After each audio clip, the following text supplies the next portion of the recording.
कि शहीदों की चिताओं पर लगेंगे हर बरस मेले, शहीदों की चिताओं पर लगेंगे हर बरस मेले, वतन पर मरने वालों का यही बाकी निशा होगा।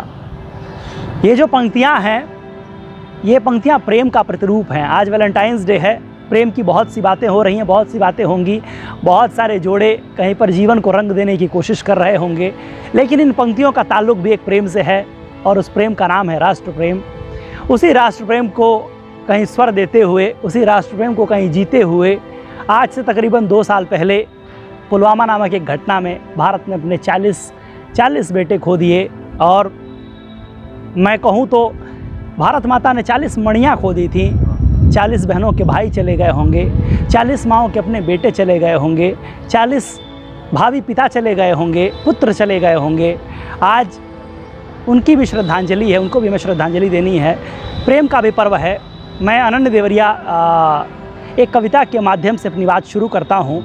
इस कविता में वो प्रेम भी है जिसे वैलेंटाइंस डे पर जीते हैं, और इस कविता की धारा उस तरफ बदलती है जो राष्ट्र प्रेम की तरफ जाता है। मैं इस कविता के माध्यम से आपसे अपनी बात कहने की कोशिश करता हूँ, फिर हम दूसरी बातों पर भी जिक्र करेंगे। मैं पढ़ता हूँ कि गहन प्रणय के मेघ घिरे थे, भावों पर तरुणाई थी। गहन प्रणय के मेघ घिरे थे, भावों पर तरुणाई थी, और किसी की बेसुध यादें मुझसे मिलने आई थी। छम छम करती सारे घर में, गूंज रही थी कानों में, घूम रही थी भाव पटल पर, उतर रही थी गानों में। काले केशों से शब्दों के गुच्छे चुन चुन देती थी, बदले में मन पर सोई सब पीड़ाएं ले लेती थी। हाथ बढ़ाकर छू लेती थी अलसाए से गालों को, कभी सुला अपनी बाहों में सहलाती थी बालों को। यूं मानो संसार सकल उनकी आंखों में दिखता था, उसके कंधे पर सर रख मैं गीत प्रणय के लिखता था। इसी तरह उसकी बाहों में उम्र निकलती जाती थी, उसका हाथ पकड़ दिन प्रतिदिन आगे चलती जाती थी। इसी तरह फिर एक सुबह वह मुझसे मिलने आई थी। कविता किस तरीके से बदलती है। इसी तरह फिर एक सुबह वह मुझसे मिलने आई थी, गहन प्रणय के मेघ घिरे थे, भावों पर तनुड़ाई थी। मैं प्रतिदिन की भांति उसी के दीर्घ में दिखने बैठा था। इसी तरह फिर महामिलन के किस्से लिखने बैठा था। आखर जोड़ रहा था भूले बिसरे मीतों पर, आखर जोड़ रहा था भूले बिसरे मीतों पर। तभी लहू की जलती बूंदें गिरी प्रणय के गीतों पर। सहसा चौक उठा तो पाया अक्षर अक्षर लाली थी। चीख रहे थे प्रणय मेघ, हर भाव पुस्तिका खाली थी। उसकी यादें उठकर बोली यह परिचय की प्रथम शिरा है। उसकी यादें उठकर बोली यह परिचय की प्रथम शिरा है।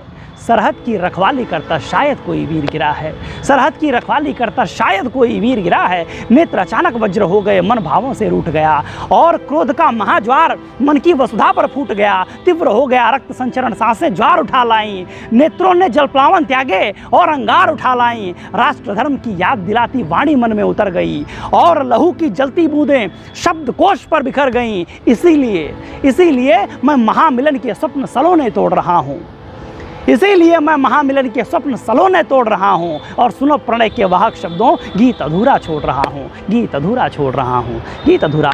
और मैं ये कहता हूँ कि शव किस स्थिति में बरामद किए गए होंगे। एक बार आप कल्पना करिए कि चीथड़े किस तरीके से एकत्रित किए गए। मैंने कहीं 8-10 पंक्तियाँ इस संदर्भ में कहीं, मैं वो भी आप तक पहुँचाता हूँ। कितना विभत्स मंजर रहा होगा, मैं पहुँचाता हूँ। कि पूछती होंगी सभी के होठ पर आशीष-कियाँ, पूछती होंगी सभी के होठ पर आशीष-कियाँ। है कहाँ पर रक्त नलिका, है कहाँ पर अस्थियाँ, है कहाँ पर होठ आँखें, है कहाँ पर पुतलियाँ, है कहाँ पर होठ आँखें, है कहाँ पर पुतलियाँ। जिस्म छोड़ो ये बताओ, है कहाँ पर बोटियाँ। देह पर संवाद क्या चिथड़े विरूपित हो गए, देह पर संवाद क्या चिथड़े विरूपित हो गए। मिल न पाए हाथ को हनी, मिल न पाई उंगलियाँ, और जिसके ऊपर शव के बदले चीथड़े होंगे चढ़े, जिसके ऊपर शव के बदले चीथड़े होंगे चढ़े। रो पड़ी होंगी यकीनन उस चिता की लकड़ियाँ, रो पड़ी होंगी यकीनन उस चिता की लकड़ियाँ।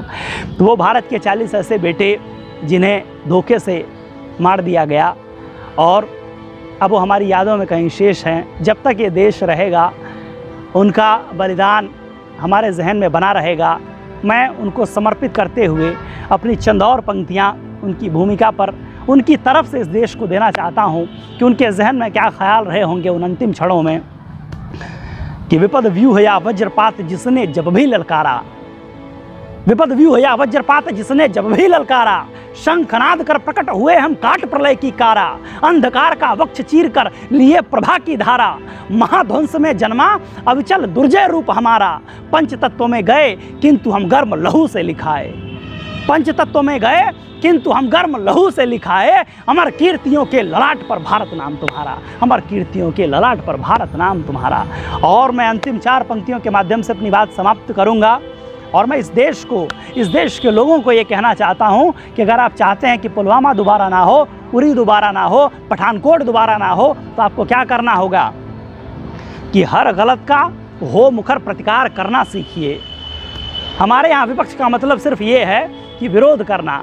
सर्जिकल स्ट्राइक जैसी चीज़ों का विरोध हुआ, सबूत मांगे गए, और मैं ये अशोभनीय बात है, लेकिन मैं ये कहना चाहता हूँ कि कल अगर ये सरकार कह दे, सत्ता में बैठे लोग ये कह दें कि जो है गू खाना अपराध है इस देश में, और ऐसा कोई कानून बनाते कि कोई गू नहीं खाएगा, तो यकीन मानिए कल से इस देश का विपक्ष जो है सरकार का विरोध करने के लिए कल से गू खाना शुरू कर देगा।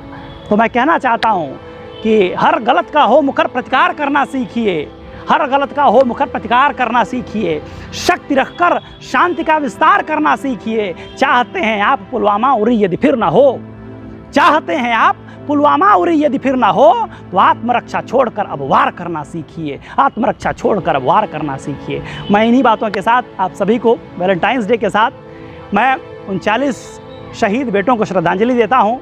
आप सभी से निवेदन करता हूँ कि जब तक ये देश रहे वो हमारे जहनों में बने रहें। इसी के साथ बहुत बहुत धन्यवाद, बहुत सारी शुभकामनाएं। नमस्कार।